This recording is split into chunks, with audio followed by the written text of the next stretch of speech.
guys! Welcome back to our YouTube channel. Please don't forget to like, share, and subscribe para lagi kayong updated sa mga video na i-upload ko sa aming YouTube channel.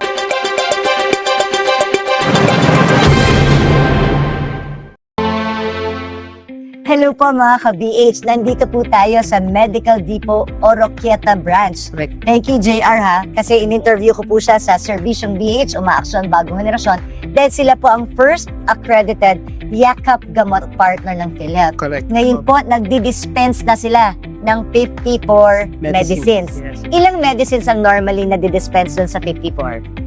Common, Ilan ang common? common kong na around yung mga 20 medicines lang, yung 20 mga medicines pang-maintenance, atorvastatin, yung mga ganun ko. Parang mga statins, ano pang cholesterol, Opo, pang triglycerides, pang sugar. Sa sugar, high blood po, yung mga ganun po. So ito yung mga common. So normally 20 lang out of the 54 out ang of 54 madalas. Ang madalas. Opo. Okay.